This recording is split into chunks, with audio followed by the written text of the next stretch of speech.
Hope can make each of our days a little brighter. When we expect positive results in our lives, we are more likely to get them. How to embrace a more optimistic view on life? Can anybody become an optimist? Where can we draw the line between healthy optimism and naivety? What does wine have to do with optimism? Should a manager or a leader be an optimist, or should he prepare their team for the worst possible scenario? In this episode, my special guest and I will try to answer all of these questions and even more. Let's talk about the habit of optimism. Hi, my name is Andrzej and welcome to the Helpful Habits. In this podcast, we'll learn how to employ good habits that will do the hard work for us, how to change our lives for the better, not by taking massive leaps, but with the help of small, easy to implement steps. This podcast is brought to you by the Land of Habits, the educational board game with which you will develop new habits and skills. Check it out on landofhabits.com. Hi Kamila, thank you for accepting the invitation to my podcast. Hi, thank you very much for inviting me. I'm very happy. Can you introduce yourself? Tell our listeners who you are and what you do professionally. My name is Kamila Pepiak-Kowalska and I was born in Poland, and right now I'm a business educator who supports clients in shaping and helping them to shape their reality while working in teams and organizations. By education, I did my studies at the university as a political scientist, economist, and I'm a teacher by education as well. So this is my education, but for like almost 20 years, I'm working one-to-one as a consultant and coach, and I'm working with groups and teams as a trainer, and I'm working as well at the universities, usually postgraduate studies or MBA studies, as a lecturer, visiting lecturer. I have few modules. I'm working with people around strategic thinking, for example, emotional intelligence. So I would say I'm intellectual sparring partner for people in business. So that's the bottom line. This is what I'm doing for a living, and this is what my clients are paying me for. A very nice description. Thank you for that. I know that you also value evidence-based tools. Why is that? What is unique or better about them? Because they're evidence-based. So this is one thing. I think that I'm not sure if I can say that I have something to compare to, but I love living in 21st century when the variety of tools and perspectives and models is huge. We can really, while developing ourselves or developing our business, there is a lot on the market. But then there is, I think it's sometimes for my clients, it's also a challenge how to choose the right one. And by the right one, I mean, the tools that are going to be okay for the company, for the business. But then on the other hand, we are not going to make any harm to our people. So this is one of the reasons why I'm kind of, I would even say sometimes crazy, and I might be going too far with, so where is it coming from? What's the proof? What's the science behind it? While, talking about, approach that the client wants to, implement. So I believe in science. I believe that, research can give us a proof and can help us to feel safe that the tool that we are going to use is really going to help and not harm people that we are working with. So this is safety first, I would say. So this is why evidence-based.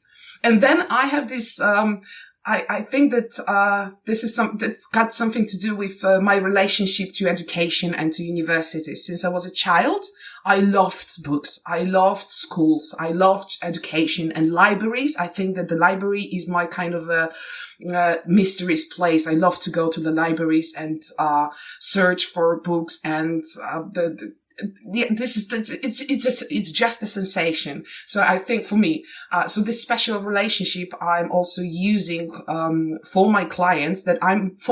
Usually I'm this evidence-based researcher. And I'm doing the reading for them. I'm doing the research for them because I love it. And they, at the end of the day, they have the benefits out of this. So I think that this is a win-win situation. I'm loving what I'm doing.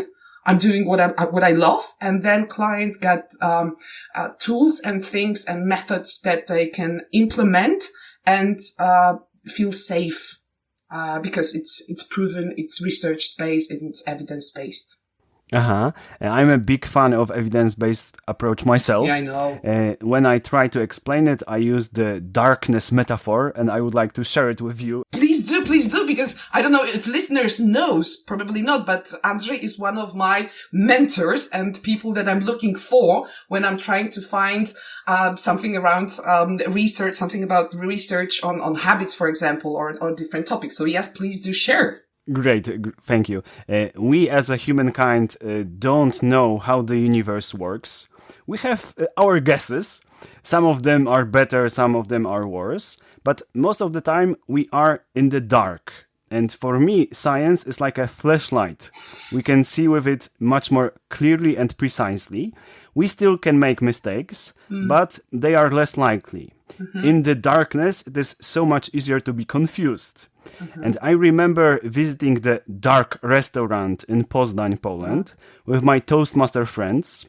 As the name suggests, everything was dark there. So waiters were using night vision devices to serve our meals. We sat in complete darkness. We couldn't see even fingers moving next to our eyes.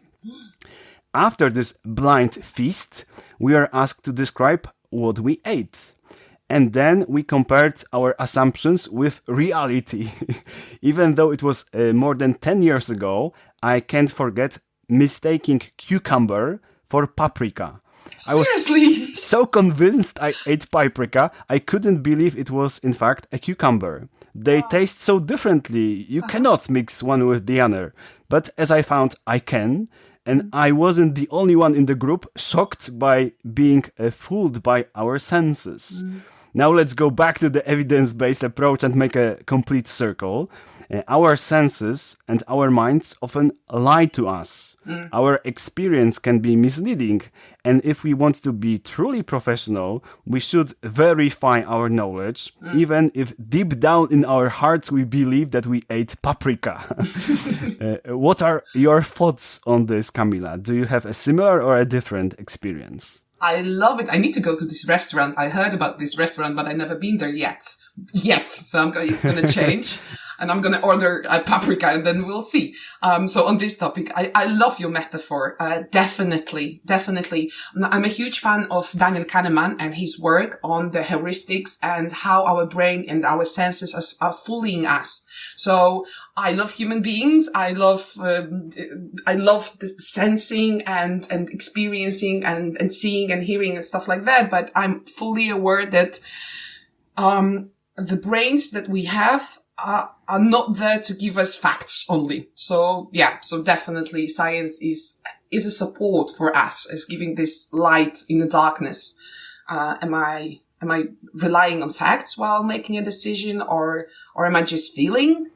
Yeah, definitely. I love your metaphor, really. And I was laughing at my heart because, like yesterday I had this coaching session with my client and she actually used this metaphor to describe her definition of coaching, because she said, I'm myself as a leader, I'm in the dark. I feel myself in the dark, but coaching session is giving me this, a little bit of light and I can see clearer because I can have this proper conversation and I can take a closer look into what I'm doing from different perspectives. So exactly the same parable, I would say.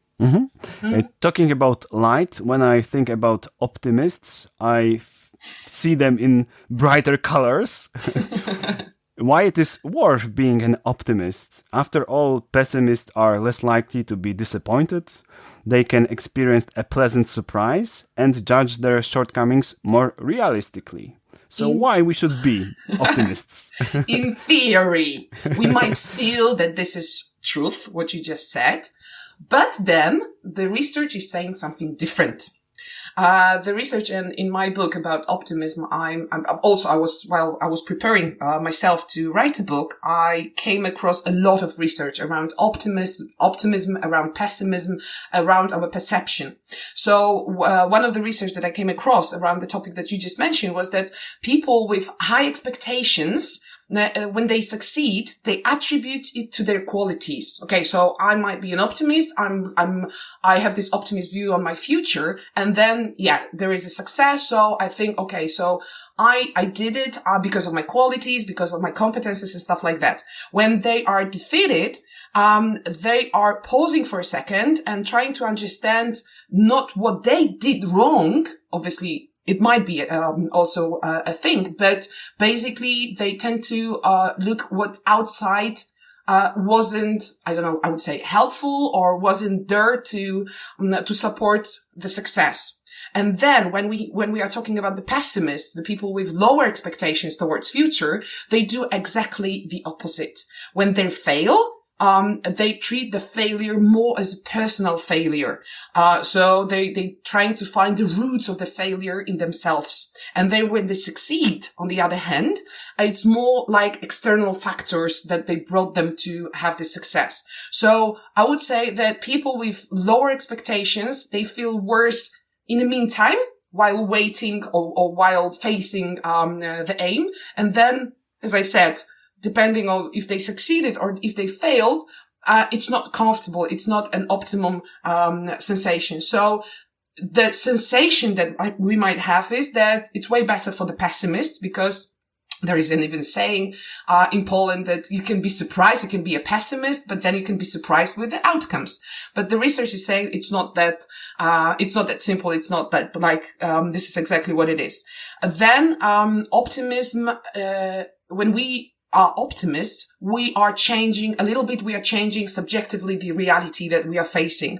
So when in my book, I was trying also to find a definition of the optimism, and I decided, basically, because there were quite a few, I decided to bring, again, evidence-based and based on knowledge and on research, the optimism as a way of thinking about the future in a positive way. But it's not naive. It's not like that I'm not taking into consideration obstacles that might be on my way. But in the same time, when I'm thinking about the future in a positive way, in a way, my brain is also trying to find solution to achieve this positive outcome at the end of the day.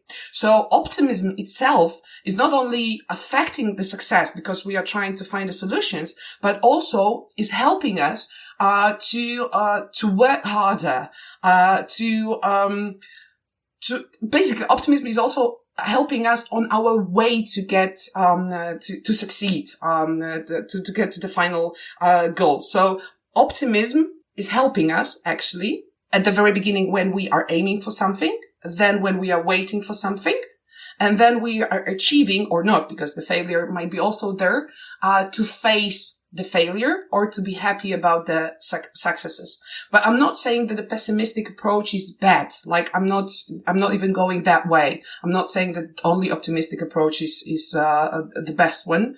I have a friend, she's always saying whatever makes you happy. So I know quite a few pessimists that are really happy, and then it's okay for them to be pessimists, and then they can really truly enjoy when they are succeeding. And they are able also to put in motion the critical thinking, and not when failing, and not only blaming themselves, but also being able to a little bit to step back and to have this critical thinking. So I would say the bottom line is that optimism might help us on our way to achieve the goals. The research is saying that usually it's good for us. It's better in that sense. But if we, apart from being optimists or pessimists, we are going to also involve, for example, critical thinking or the ability to lesson learned after the success or failure, then I would say even that it doesn't matter. Whatever makes you happy, then stay this way. And that's it, I would say. You made some excellent points why it is worth to be an optimist. On the other hand, I remember a phrase from Barry Schwartz's TED Talk. Remember, the key to happiness is low expectations. And he was half joking there, but he illustrated in his speech and in his book, The Paradox of Choice, all the costs associated with high expectations. If we go to a movie expecting it to be the best one ever made, we will likely be disappointed because we escalated our expectations so much that fulfilling them, it is next to impossible. How to be a wise optimist then? Should we expect that everything will be good but not perfect? Is it the correct way? Yes, that's my first thought to your question. But then I would say that from my perspective, it's good to be expecting the best, but being prepared for the worst. But right now I'm answering not based on the research because right now I'm not going to recall any, but this is again, my sensation. And, due to, the experience that I have and due to, for example, Viktor Frankl and his book, Man's Search on Meaning, when he was describing people and himself as well being in the camps during the Second World War, the balance makes a difference.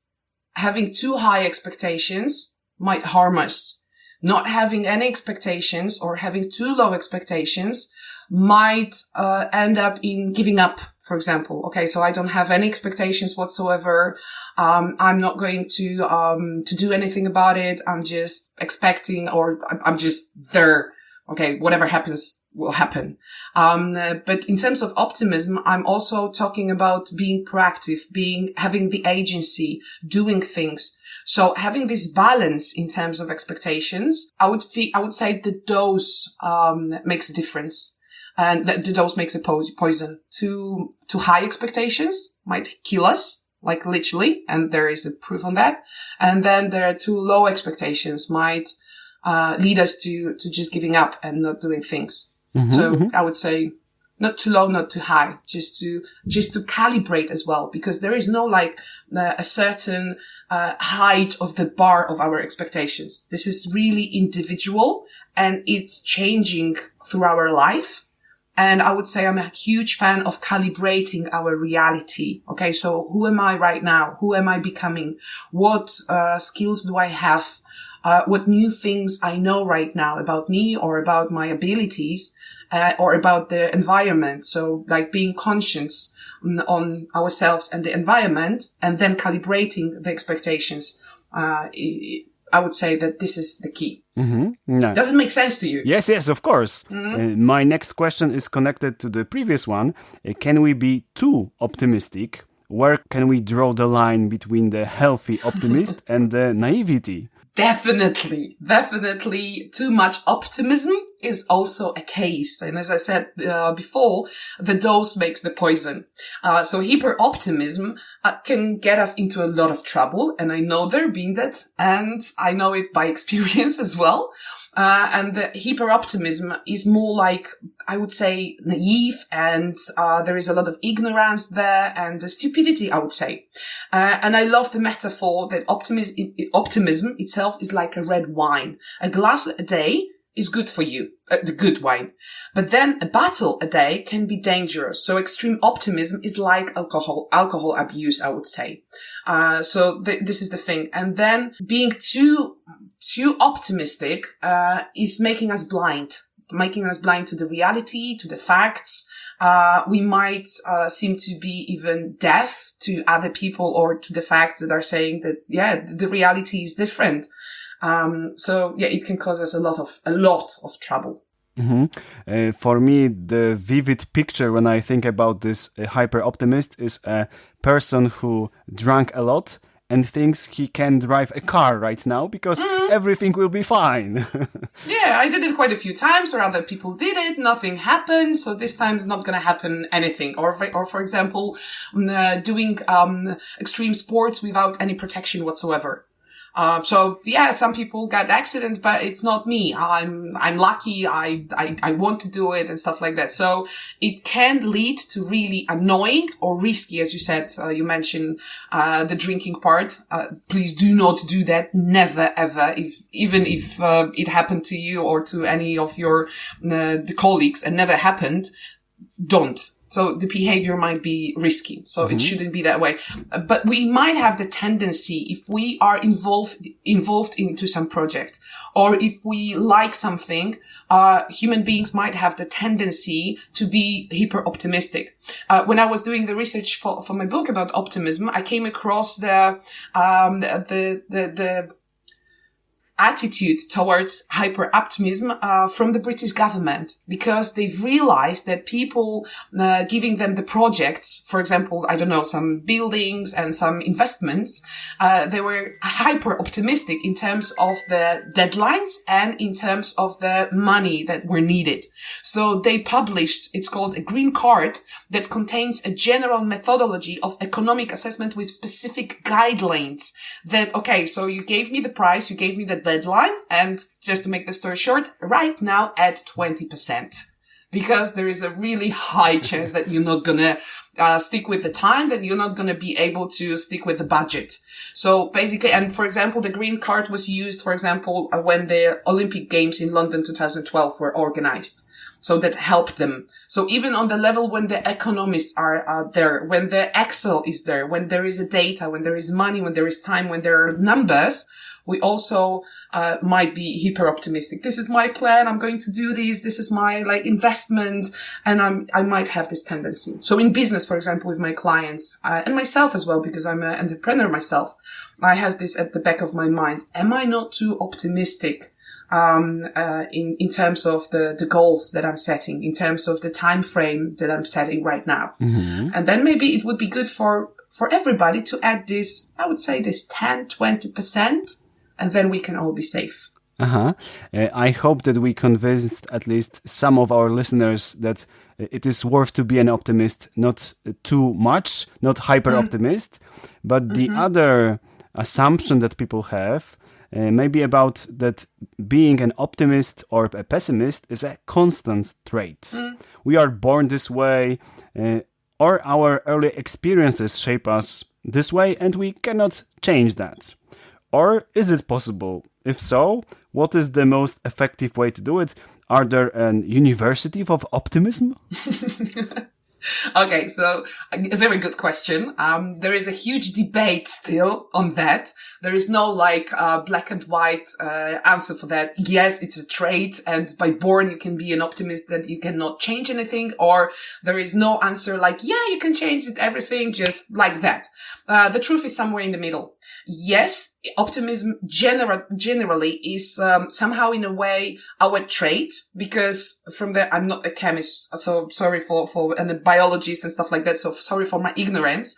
But I came across the research that yes, the level of monoamine oxidase, so the enzyme, is making a difference, for example. And we were not, by born, we were not choosing if we have it a lot or we don't have it enough. But then, it depends actually how we are going to define optimism, because optimism can also be a thinking style. So yes, by born, some people are more optimistic or less optimistic, but then since 60s, so for over 60 years right now, neuroplasticity is proven. So we can, to the certain extent, change the way how we perceive the world, if it's with the lenses of optimism or with the pessimism. So optimism, due to the research of Scheider and Kerver, it's a style of thinking, so we can change it, we can adapt, and we can work on this. And you ask me if there is a university of optimism.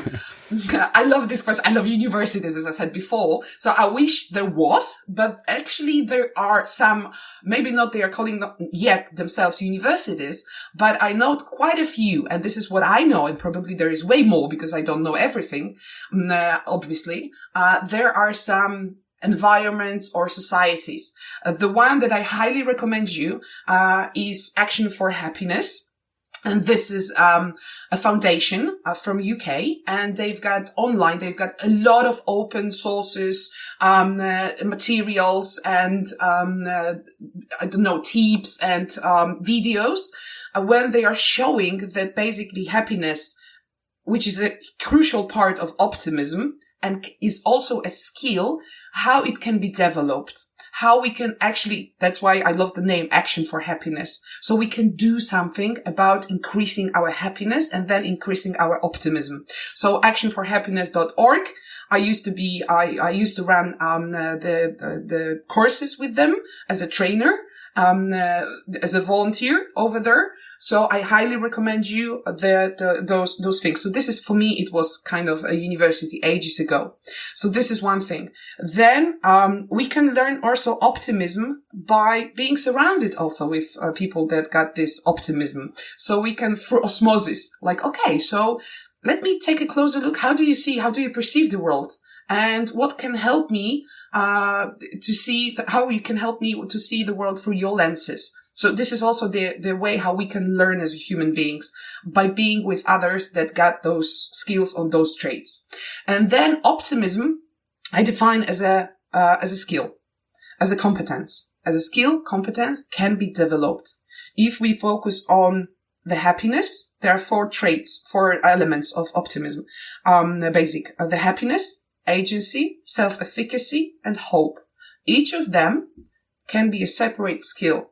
So if we can work on them separately, we can also improve our optimism. But right now you gave me a thought and an idea. Maybe we can start kind of a university for optimism.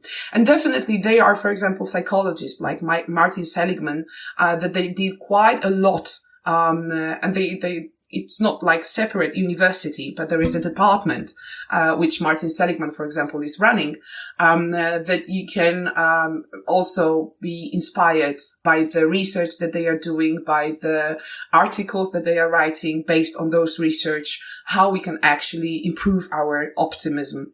So it's not like that there is one university, but there is quite a few very smart, nice people, and it's evidence-based that it can be developed, and we can work on this. So definitely. And maybe, Kamila, you can found the first University of Optimism in the world. I think that many people would like to attend it. That's an idea. Thank you very much for inspiration. You described the situation that we can diffuse optimism through osmosis to others. And this is exactly my next question. Let's imagine that we are optimists ourselves, but there are pessimists around us.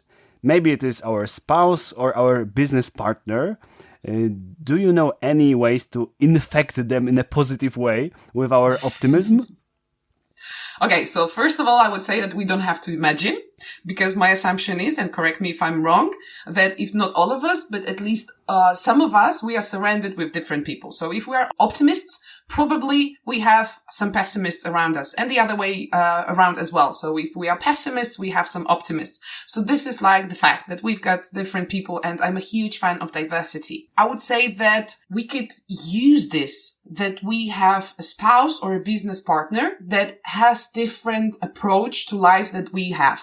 The latest book of Adam Grant, Think Again, which I highly recommend you, and I love it. Adam Grant, as an organizational psychologist, he's highly recommends to have this, I would say it's an attitude, think like a scientist. And my understanding of his approach, of his suggestion to have this approach is to, okay, so if I have an idea, and it doesn't matter if I'm an optimist or a pessimist, I have some idea, I have some thoughts, I have some thesis. So thinking like a scientist is pushing me to go to people who think differently. I'm not going to the world to confirm my ideas. I'm going to the world to ask people that up front, I know that my spouse or my business partner, they've got different lenses and they've got different perspectives. And I'm challenging myself and them. Okay, so Andrei, your thinking processes are totally different. Please let me know, what do you see and I cannot see? Or please help me to understand what are my blind spots. As we discussed before, our brains are fooling us. So this approach is helping us to widen the perspective. So I would say the other way around. We can really combine our strengths. We can combine our resources, with people that think differently. And if we perceive optimism and pessimism as a thinking style, then this thinking like a scientist and being surrounded with people that have different approaches is a huge benefit for us. It's just amazing. Although it might be painful. Because, for example, we might be optimists, having this brilliant idea and having this approach. Yeah, we can do it. I'm positive towards the future. Everything will be fine. And I'm developing this idea and I'm creating in my mind the plan. And then let's imagine, or not imagine, because probably some of you had this experience. And then this pessimistic spouse or a business partner is coming to us and saying, yeah, but where are you going to get the money from? Or do you have enough time? Or they're going to ask us questions. And at the very beginning, those questions we might not like. Some of us, and I've been there as well, done that, we might have the tendency to even become aggressive. Like, yeah, I have this beautiful idea and you're just killing this idea. I don't like to talk to you. I'm going to talk to somebody who is appreciating me more and stuff like that. We might have this thinking process. But I would suggest to pause for a second and appreciate this different perspective.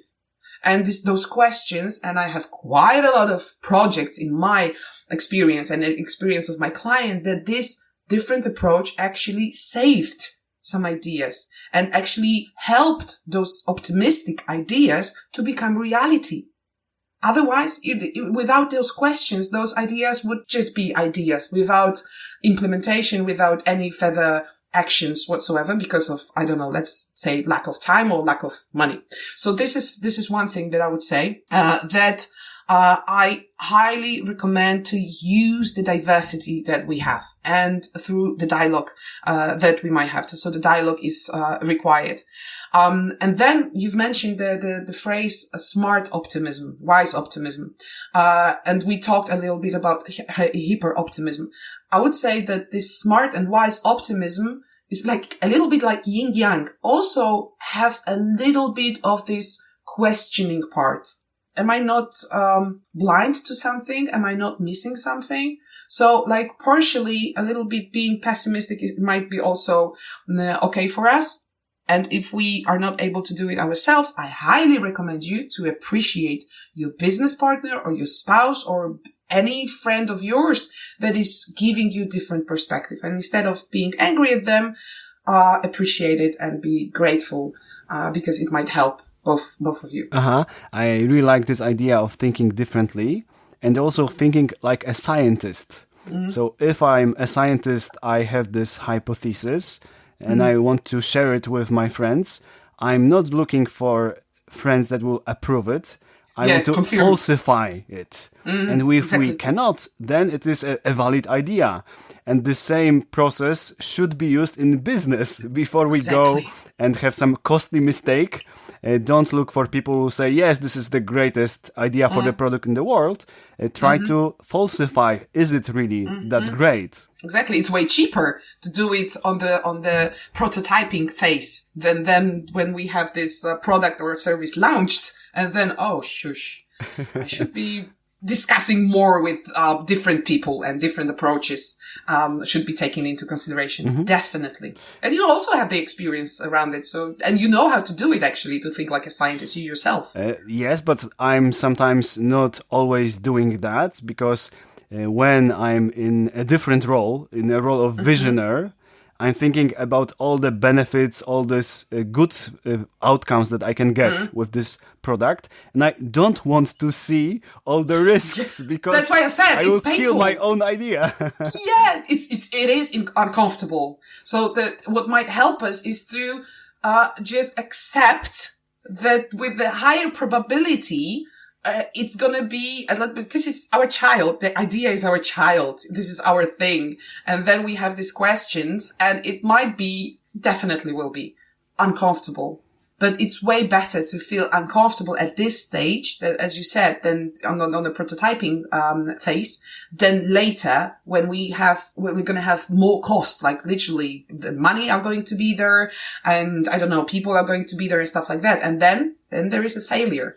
Then there is a fuck up. So to avoid failures, and the sensation might be even worse. But this is also our, as a human beings, and that there is quite a lot of research around it. Although it doesn't seem logical, but we might, as a human beings, have the tendency to avoid these unpleasant feelings right now, and for future selves, I'm going to handle it. But in that kind of situation, it's way better to feel uncomfortable for a while because somebody's asking us the questions that we don't want to hear, but we need to avoid this future me failing and really feeling bad. Mm-hmm. So think also sometimes, and I'm not sure if it's optimistic because optimists obviously are towards future and are thinking about the future, but I highly recommend to all of us and to myself as well to think more about future me instead of focusing only on me right here, right now, and this unpleasant feeling. Mm-hmm. Mm-hmm. In each episode, I like to work on a real life example from my life. So let's do this now. Sure, bring it on. I am an entrepreneur that has a lot of ideas for new products. Without my optimism, I would never invest my money in creating and producing my board game, The Land of Habits. It took a considerable risk by spending a lot of my private savings, and in this case, it paid off. But every time I work on a new product, I face this dilemma. Should I trust my gut that this product will be something that customers will need and enjoy, appreciate, or it would be more reasonable to do the marketing research first? When asked about customer input in the development of the Ford Model T, Henry Ford famously said, if I asked people what they wanted, they would have said faster horses. And in the case of innovative products, for many people, it is hard to judge if they will need it, if they will use it. So what is your take on this dilemma I described? Mm-hmm. Thank you for this dilemma, and I'm keeping my fingers crossed because I know your board game and I know your products. So from my perspective as a client, as a person that is looking at you, I think that you are succeeding, and your gut, you should listen to your gut feelings. But you are asking very important, crucial questions, I would say. This is a case, but I would say that there are quite a few questions inside, and this is quite a big question. So I try to divide it and to address those parts of the questions. So first is, should I trust my guts? Trusting yourself is a very, very important thing, and trusting our guts is a very crucial thing while being an entrepreneur or a leader. So for this area, I would highly recommend a very good book of Malcolm Gladwell on gut feelings and our intuition. And when we are talking about the intuition, definitely it's way better to rely on the intuition if we have the experience and the intuition. Because only intuition without an experience might get us to the wrong place. So this is one thing. So take a closer look what my gut feelings are telling me in terms of the intuition and emotions. So this is like a lot of work can be done on that level. Is it me willing to do that, or this is just my dream, or do I have this is just my trigger, or I want to be mean to everybody and to my teachers in the primary school, showing off and telling that I'm going to succeed. So where this gut feeling coming from? So what are the origins? But self-trust is crucial in terms of being an entrepreneur. And as I mentioned before, there are 4 elements of optimism. And one of them, 2 of them I would bring right now is self-efficacy and agency. So the bigger agency and self-efficacy is, then we can rely on our gut feelings more. So if we are aware more about ourselves and the business and the environment. And I'm not saying I'm an economist by education, but nowadays businesses and the world is changing so fast that even doing the research on the market is not going to give us the answer. I know so many cases where market was asked and entrepreneurs did totally opposite things that their clients told them, and they succeeded. And I know so many cases the other way around. So the market wasn't asked and they were succeeded, and was asked and there was a failure, and so on and so on. So the business is kind of a lottery. Knowing ourselves, knowing where we have the agency and the self-efficacy is one thing. My understanding of what you are doing is that I didn't measure that, but my assumption is that you have quite a nice agency and self-efficacy. So that's one thing. So then I would say there is a but. As I mentioned before, I'm a lecturer at the university as well. And one of the modules that I have at the MBA studies at Koźmiński is strategic thinking. So if we are talking about entrepreneurs, we need to be optimists in a way, but being strategic also contains being detail oriented and taking into consideration the risks that might be there. And the gut feeling is not something that excluding critical strategical thinking. So I would say I would combine those two things. So being conscious, okay, so this is my gut feeling, but why this gut feeling is telling me that? Because I want it. And do I take into consideration the risk? Do I take into consideration the data, or those, and I'm going to get back to this thinking like a scientist, those people that were telling me something, maybe they've got something important to tell me. Maybe there are facts that I'm missing in a way. And then I would bring also the research done by Polish professor Krzysztof Obój, and it's coming from his recent book on strategic thinking. And he was doing the research on the way how entrepreneurs perceiving the world. Are there any traits or skills that successful entrepreneurs that they had this gut feeling and they succeeded? So who are they?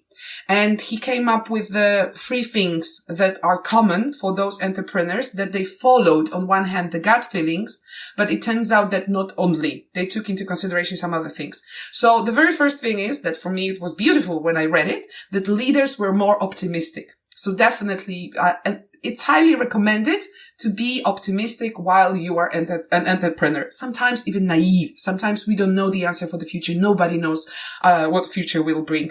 So being this optimistic person and optimism is also helping us to see the weak signals.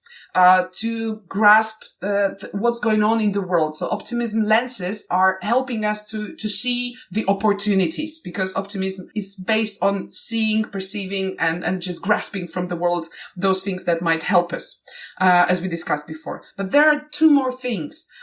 Those entrepreneurs were dreamers, but they were people that they were like, how do you call it in English? Like they were to the ground. They knew their roots. They knew that, okay, so I might be a dreamer, but I need to have resources. And you yourself as well, I heard you saying that, you've mentioned also the money. You knew where the money were coming from for this board game.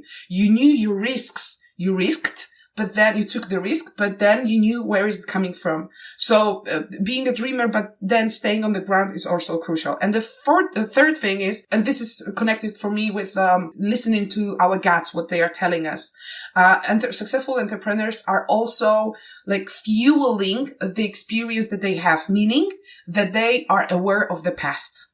So, it turns out, and it was, quite curious for me when I was reading this research, that those successful entrepreneurs were able to bring more stories, not only successful stories, but also about the failures from the past than people that were not that successful. Somehow, in a way, not successful entrepreneurs were not remembering the past. We're not cherishing the cases, the experience that they have. Meaning, to wrap it up, the more experience we cherish, we are aware of, we can invest in our intuition through our aware experience. Then we can rely on our gut feelings more. Then I would say, in terms of gut feelings, it's good to understand what is my intention coming from. Is it a good intention, or is it that I want to prove to somebody? I wouldn't recommend the second, in the long run.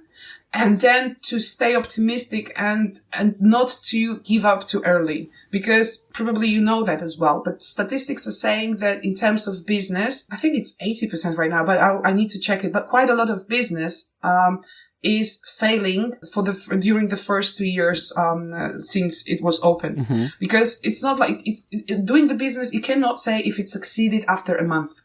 With most of the products and services, we need way more time to be able to judge if it was successful or not.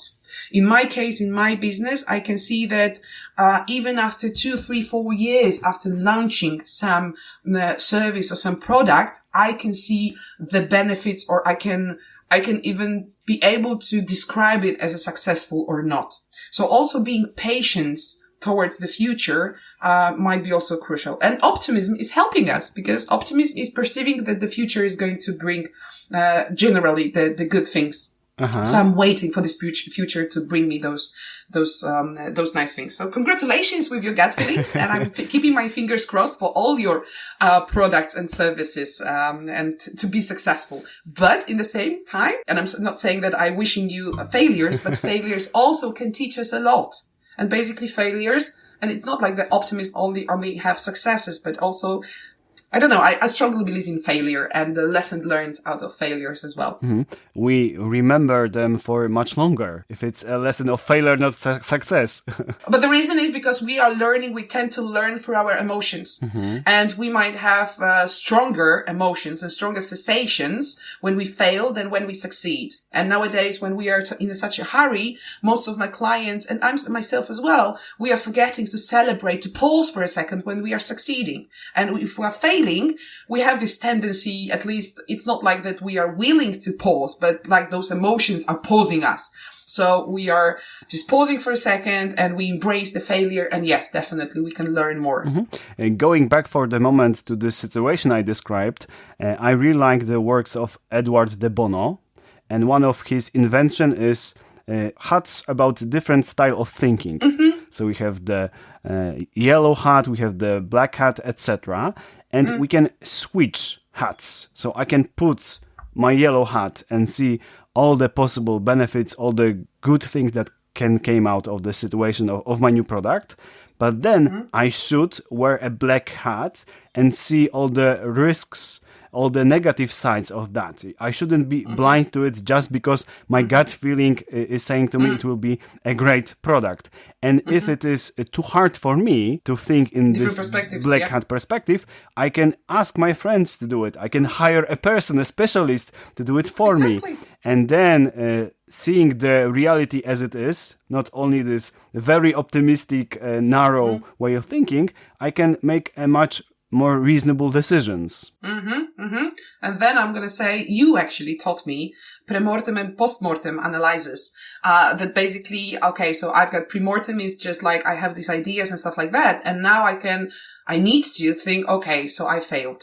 Everything failed. So how actually I pushed myself into failure? What did I did? So like having this probabilistic thinking might also help us to really, I think, to talk to our gut feelings, because it's like gut feeling is an information, but it's not the only information that we need to rely on. So definitely. And I'm going to bring back again the quote of Maya Angelou, hope the best, but prepare for the worst. So definitely. So we can be still optimistic, but then, okay, so what can go wrong?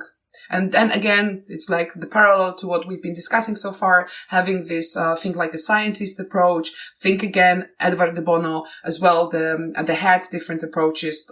It's highly recommended. And you mentioned very, very important thing.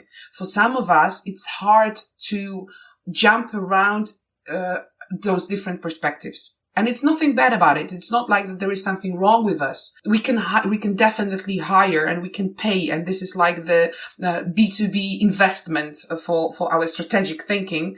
A person that is going to ask us questions that we are not even able to think about.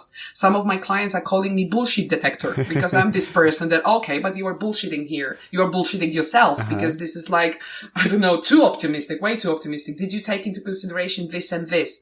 So yeah, I know that it's really beneficial for people to talk to somebody else, to have those questions and not to be too optimistic and to rely only on gut feelings. And cherry on top in our discussion in this subject can be, what is my gut feeling about?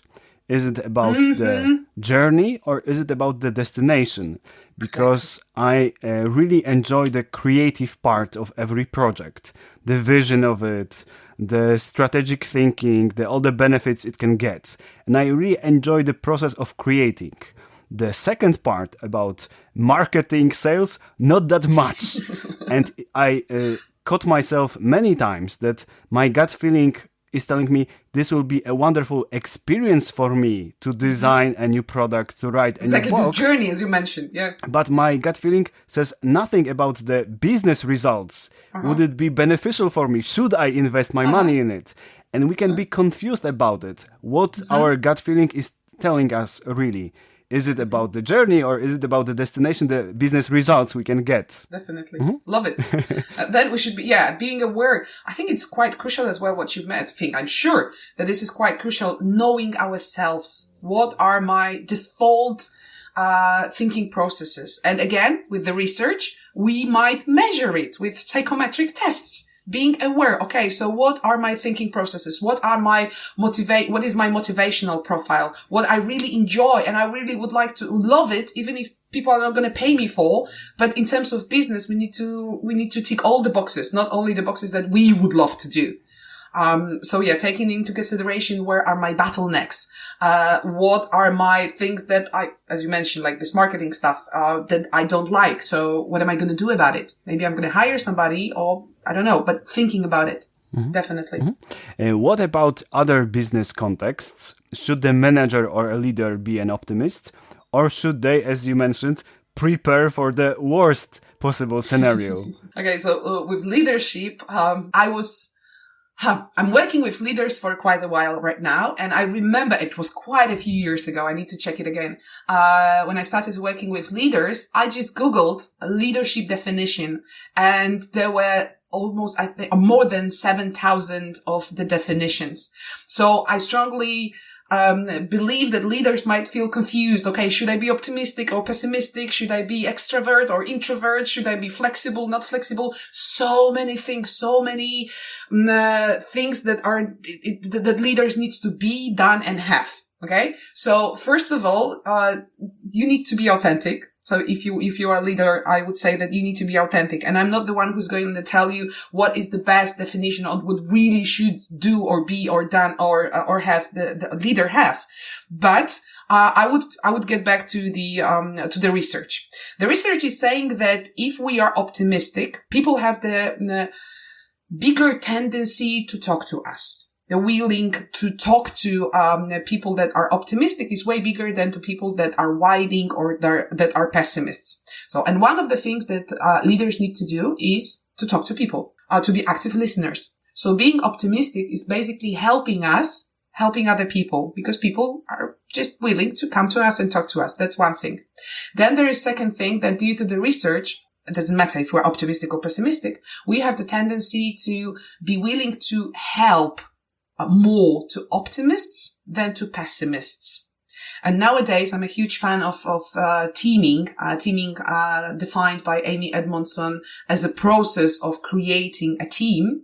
And in teaming, ability to help others, ability to get help and cooperation is a very, very important. So again, if optimism can help us, help other people to help us and the team, it might also help leader to be better leader. So it's not like definitely, I wouldn't say that the leaders need to be optimistic, but the optimistic approach might help leader to do their job easier. I know quite a lot of pessimistic good leaders. So it's not like that the pessimist cannot be a leader. But then there are certain things that are needed to be done for the team, for the leader, to make sure that this pessimist is not going to kill the team or the team spirit or the business ideas, as we discussed before. What I would say is that I'm a huge fan of teaming and people working and combined and working together. So from my perspective, as I can see in business, very good thing is to have two leaders, one optimistic and one less optimistic, more pessimistic, working together, having those different perspectives. So I would say it's helpful for us to be optimistic while being leaders.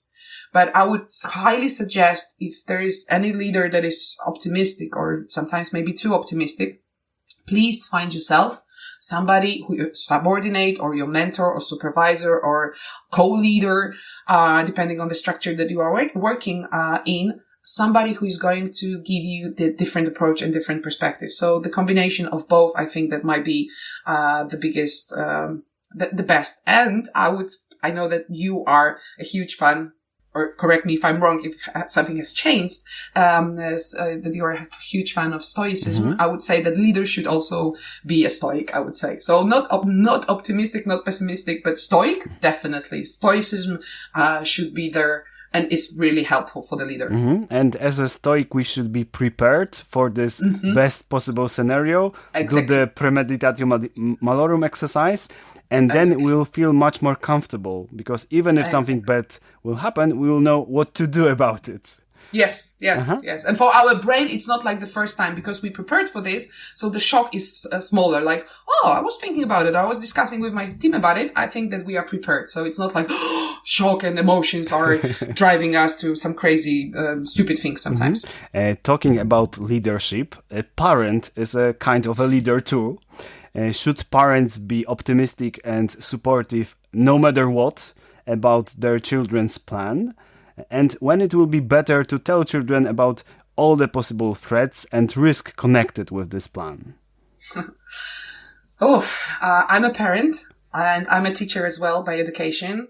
And I think I'm the last person to say that there is a strict rule to answer this question, because it depends. It depends on the age of a child, depends on the personality, of the child and the parent and the context and everything. So there is no just like, yes, you need to be optimistic, or no, you shouldn't be optimistic, because you yourself as a parent, you are those extra eyes for a child. Depends. I can share my experience. It's good to talk to children as much as possible, and just to, I would say, fill the gaps. If you see that your child is too optimistic or optimistic, you can get an agreement that once in a while you're going to give your child this extra perspective as a pessimist, or a person that is asking questions, or wearing these different hats, as you brought Edward de Bono. If your child is too pessimistic, then your responsibility and my responsibility as a parent is to fill the gap of this optimism in a child. So, inviting a child to be more flexible, to discuss in safe environment, for the child to be able to talk to a parent that is going to invite to show brighter perspective. Definitely. So this would be my answer for your question. Because it's working in my case. I'm the mother of a teenager right now. So we have different conversations. Sometimes I need to be this pessimistic person that is saying, "Oh, you are going too far with your ideas. Slow down, hold your horses. Did you take into consideration the risks and stuff like that?" With a full respect to his own identity. And as a parent, I'm not going to, and I'm not willing even to create an environment for a child that is going to avoid his own failures. So I'm just there for him to also try by himself, and he is willing to go certain ways. Okay, I'm here for you. I've got your back just in case, but I'm not going to leave your life for you. But being as a leader as well for the team, like being responsible for filling the gaps in thinking processes, I would say that would be my answer. So being cautious what my child, what my team, what my spouse, what my friends might need, and be this as you discussed, as you said before, thinking like a scientist, being this intellectual sparring partner for this scientist that got some thesis. Okay, so being this extra eyes. Very interesting insight that we should play this contemporary role to fill the gaps that are in the way our child is thinking about something. If they are optimists, we can give them this second perspective, more realistic, and the other way around, right? So this could be the best hint. But the timing is also crucial. Because as you mentioned before about your business case, which you love, probably, I don't know how is it with you, but I also love the journey of ideation and coming up with new ideas. And right now I'm willing to get those uncomfortable questions, but if they're going to come too fast, that it's going to kill the spirit of ideation. So the timing is also crucial. So if you are a parent of a too optimistic, for example, child, it doesn't mean that you cannot give this realistic or pessimistic or okay, so let's get back to the resources and the facts approach, but be careful if the pace, if it's not too fast. Okay? Very important suggestion. Okay, and now let's talk about us and on this private level, how we can deal with being an optimist. In many times I say that optimism is my best and worst quality at the same time. And I'm very curious, what is the hardest part for you to be an optimist and how you deal with it? Yeah, I can see myself in what you described in terms of optimism from your perspective. I had this, hopefully it's in the past, had this tendency to be too optimistic, hyper optimistic, over optimistic. And right now I'm controlling it. What helped me was the feedback. At the very beginning, I didn't listen, or I wasn't ready to hear that. But then I don't know even what I'm bullshitting. I know what happened. Some tragedies happened. I end up in a hospital because I thought, it's nothing wrong can happen to me. I can work a lot. I'm optimistic. I'm invincible too. Yes, definitely. So I end up in a hospital and there was this, rescue life mission and stuff like that. Gave me thinking like, I think I went too far. I think that in my case, the feedback that I received from people and from my life, sometimes hard, helped me. And right now I'm controlling this over optimism.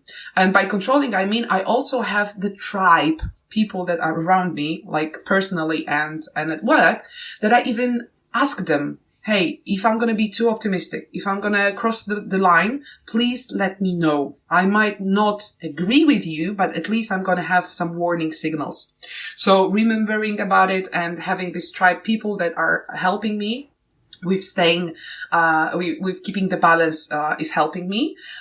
Definitely optimism is giving me a lot of energy. And I know I have this also feedback from my clients that they like the energy. In many cases, they hire me for the energy, but accepting that I'm not a gas station. I'm not 24/7 needed to be on my full mode of energy was also helpful for me. Like once in a while, I might feel tired. I might feel pessimistic even. I might feel like, oh no, I'm going too far. I might be grumpy. I might whine as well. I'm a human being.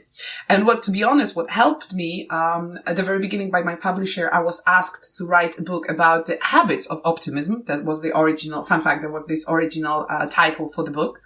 And going through the whole research, trying to find out more about optimism, also including obstacles, gave me thinking. So to be honest, although I thought that I have my hyper optimism under control, the writing process, the research, and as we started our conversation on the research and what is it giving to the world and this light and dark metaphor, I would say that my brain realized more and I understood more and I accepted more by going through the research. So it was my perspective to help me to deal with it. Talking about habits, in each episode of my podcast, I present specific habits worth developing to improve a particular aspect of our life. I do it in the form after trigger, I'll immediately do the behavior. Thanks to that, I get the reward. For example, after I brush my teeth, I'll immediately grab a book and read a few pages. Thanks to that, I feel inspired. What habits you recommend that will improve our optimism? So there are quite a few, but I would go with journaling, because journaling forces us to reflect. Expressive writing. I came across a lot of research that is saying that if we feel down, if we came across really tough situation, journaling, but really tough. Like I came across the research that was mentioning that journaling is also helping people that that survived after the rape, for example, a really tough situation. So journaling is forcing us to reflect. expressive writing, right? Without thinking. So journaling is my habit. And today I was checking how long I'm journaling. And by habit, I mean that my definition is that I'm doing something on a regular basis.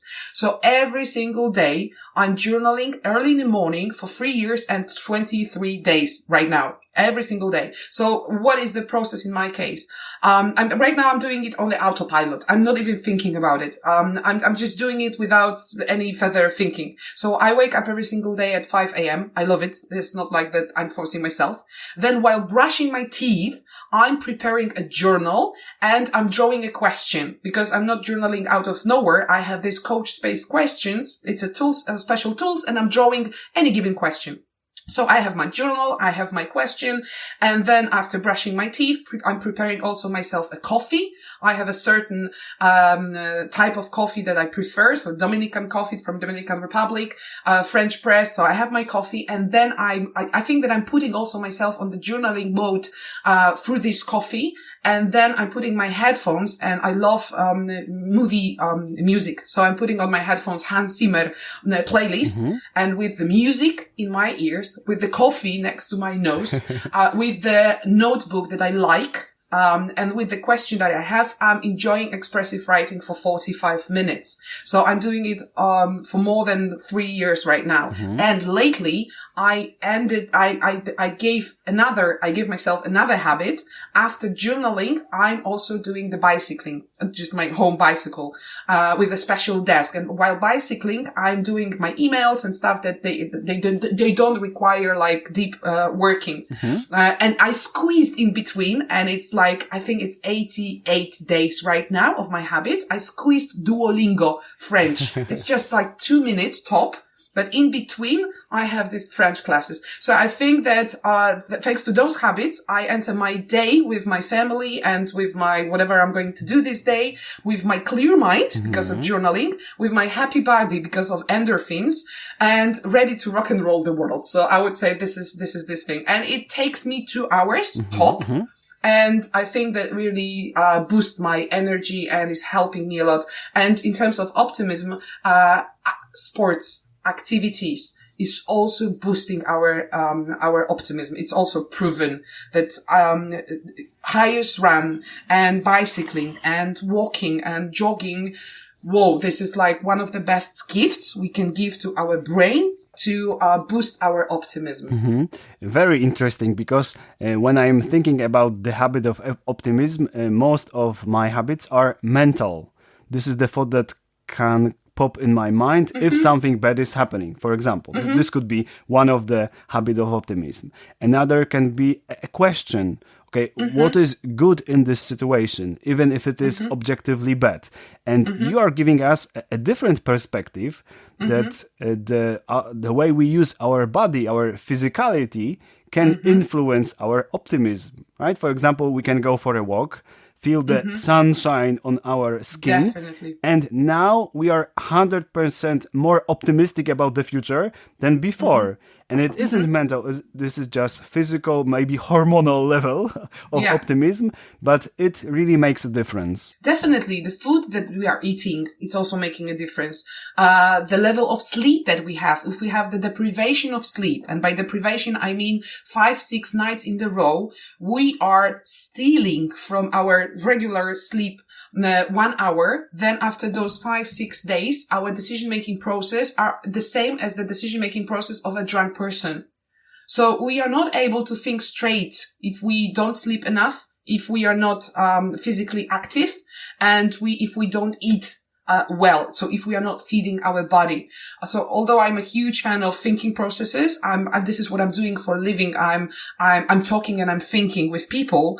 I strongly believe, and it's not only my belief, but it's according to the research, and I highly recommend. This is a beautiful book of Kelly McGonigal on activity, the power of activity. She's a psychologist. She did quite a lot of research on it. How important it is for us to stay active and to stay. It's not like that we need to be Ironmans and take part in triathlons, although I'm saying hi to all the listeners who are doing it. But at least 5,649 steps in average every day. Because if we are going below this average, then it's not a depression, but it's a state of depression that might be there. So we can boost our energy, we can boost our optimism by just moving our asses. Great. If our listeners would like to learn more about optimism, where they should look, what book of other source material can you recommend? The first we already have, Kelly McGonigal's The Joy of Movement. Mm-hmm. What else? No, I've mentioned Adam Grant, Think Again. Mm-hmm. I've mentioned Daniel Kahneman, Thinking Fast and Slow. I would add, because we didn't cover this, but it's also a crucial thing, emotions, our emotions in terms of emotional states and how we manage our emotions is also crucial in terms of optimism. So I would highly recommend the newest book of Brené Brown, Atlas of the Heart. So this is this. And then in terms of optimism itself, Tali Sharot, The Optimism Bias. So she's a scientist, she's a researcher, she's bringing a lot of research around optimism. Beautiful book. Then I mentioned Teaming and Amy Edmondson. So, her book on teaming, but also her latest book on the fearless organization, when she's mentioning the psychological safety. When there is a psychological safety, then the combination of even extreme pessimists and optimists is okay, this combination.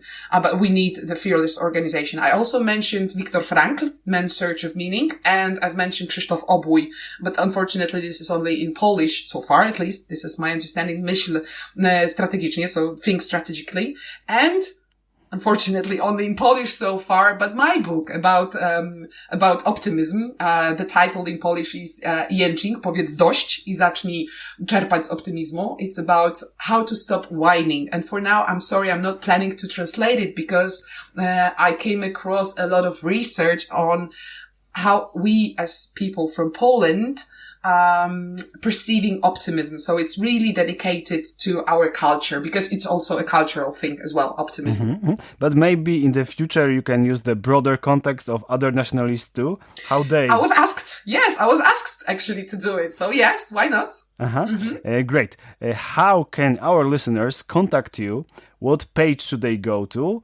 On which social platform do you check your messages more often? Okay, so definitely on LinkedIn, and I'm checking my messages over there, and Facebook as well. I've got my website, www.ministryofskills.com, and also my email, Kamila@ministryofskills.com, is also the way how you can contact me in case of any questions that you have.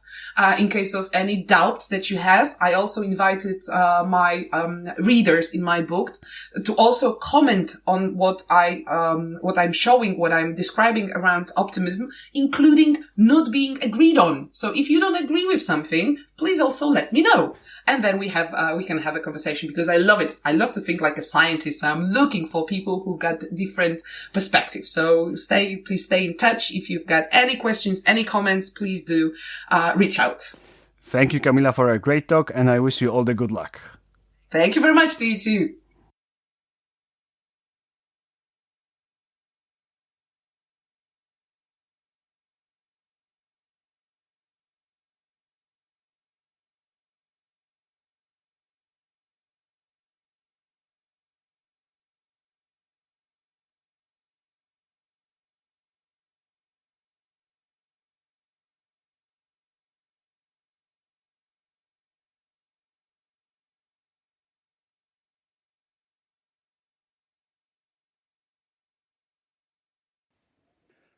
Final words. I hope you enjoyed our conversation. My top 3 conclusions from it are: there is a healthy dose of optimism. Too much can be dangerous. Working on my optimism doesn't have to be mental. I can increase it by physical exercise or feeling sunshine on my skin. Optimists more often attribute their success to their qualities. What about yours? I encourage you to write them down and implement them. Thank you for listening. May the power of good habits be with you, and till next time.